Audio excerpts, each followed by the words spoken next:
In life, there are many phrases where we feel that we are depressed, we are lonely, and when everybody is against us, and there is no one to, guide us or talk about it. So, at that moment, how should we handle it or how should we deal with it? See, this is an unfortunate condition that a whole lot of human beings are in their experience. In their personal experience, life is like me versus the universe. Being in competition with the universe is a stupid thing to do. That's not a competition you must get into. Hello? Me versus the universe is a bad competition to get into. Would you also agree with? So, this is why yoga does not mean twisting and turning your body. The word yoga means union. Right now it's me versus the universe. This is just your psychological condition. This is not the reality. Even when you feel utterly lonely, are you still breathing? So you're transacting with the world, isn't it? Yes?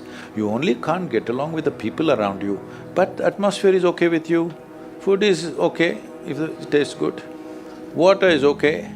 You have transaction with the world, isn't it? Your existence is constantly an engagement with the universe, but your mind becomes against the universe. If you create a psychological condition that you're against or you're in competition with the universe or the cosmos, obviously you will feel crushed for small things. Little things will crush you. When I say little things, maybe you failed your examination, maybe you got thrown out of this university, maybe you got fired from a job, maybe somebody ditched you, maybe something else like this happened. These are all small things between life and death. Because you came here with nothing, isn't it? When you die, there is no container service for you. You die with nothing. In spite of that, most people have turned their homes into warehouses. Most people are carrying such a huge baggage on their head, as if they're carrying the whole universe on their head. This is their own psychological condition. Your thought and emotion is what you're talking about, right? When are you going to figure out how to handle your thought and emotion? Not hers, not hers, not his, yours. When are you going to learn how to handle my thought and my emotion? At the end of your life? The only problem really with life is just this. Most human beings have taken themselves too seriously. They don't understand. You've seen on the computer screen these pop-ups? Yes. You are a pop-up on this planet. You pop up for 2 seconds and pop out. No, you must see, countless number of people like you and me have walked this planet. They were also big people. Where are they? All topsoil? Topsoil or no? Unless somebody, your friends decide to bury you real deep, fearing that you may rise from the dead. You know, there have been such instances. Or maybe you're planning to go to heaven. Hello? Anybody who talks about a place other than this place as a better place than this is a crime against humanity. My fundamental work is to destroy all heavens so that people will learn to live well here. All these idiots who made a hell out of themselves, they want to go to heaven. They made a mess out of this place and then they want to go to heaven. I'm asking you, do you have any proof?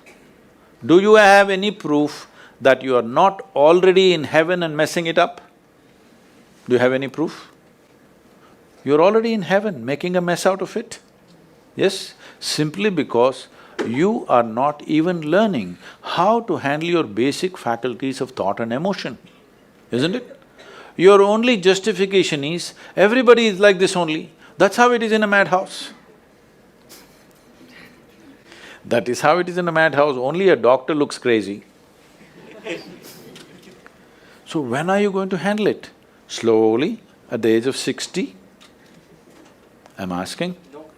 When will you learn how to handle my thought, how to handle my emotion, how to handle my body, how to handle my chemistry? When are you going to figure this? At the end of your life? Because this culture has grown. When to do spirituality means when you're 70, when you're no good for anything else. No, at the earliest possible time, whatever is most profound about you, not about heavens, about this life, everything that you need to know, you must know soonest, isn't it? Only then you will live a sensible life. Okay, if I tell you a joke, you won't get offended. Because this is the most serious crowd I've ever seen in the last few years. How many of them are journalism? Most of them? Okay.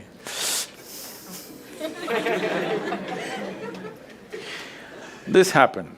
Shankaran Pillai, when he was in Paris, was married to a French woman. One day, it was their anniversary, first anniversary.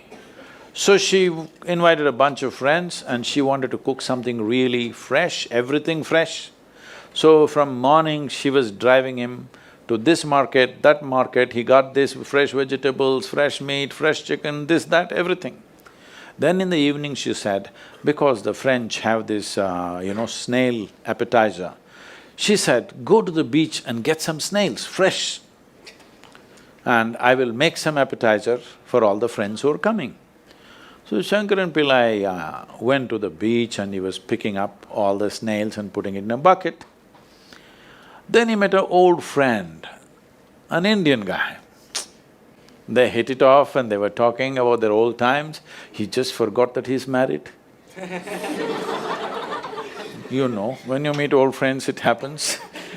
And both of them went to a bar and they had a few drinks and he just forgot. Then he realized, then the snails were just climbing out and one snail fell out of the bucket. He realized, oh my God, I'm supposed to take these snails, my wife, French wife, she's waiting. So he said, I need to go, and he went. By then it was already very late. He went, he knew it's not going to be pleasant. So he came near the house and spilled all the snails on the ground, threw away the bucket and went and knocked on the door. The French fury came. He turned back and said, come on you guys, we're almost there, come on, let's go.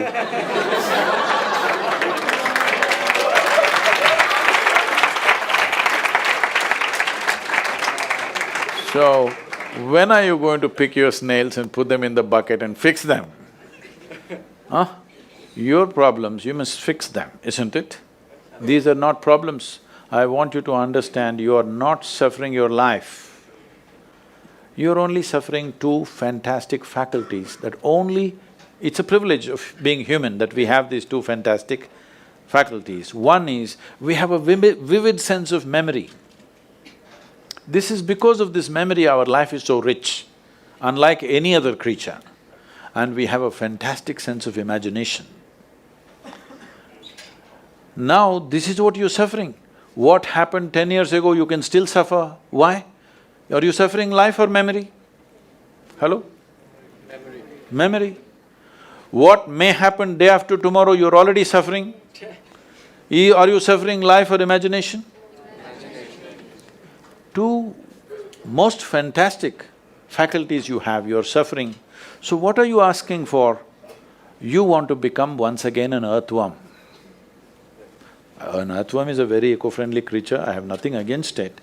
But it took millions of years of evolution to get you this size of brain, and now you're suffering it. If we take away half your brain, of course you will sit there without any anxiety, without any suffering, peacefully. What we need is, we need to remove your brain, because you're suffering your own intelligence. Yes or no? Yes. Because we gave you a very complex machine, you have not bothered to read even the user's manual. You want to just blunder around. No, young people, it's time you figure out a few things about you. If you don't know how, we will give you tools, how to figure this machine out, because in your life, many issues will come. More issues come up in your life means you're living a more active life. Nothing came up means you're not living. Yes, lots of issues every day.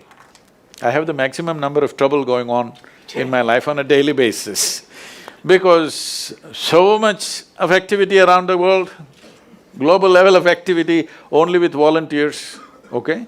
Volunteers means nobody is qualified for the job and you can't fire them for inefficiency and they love you, what to do?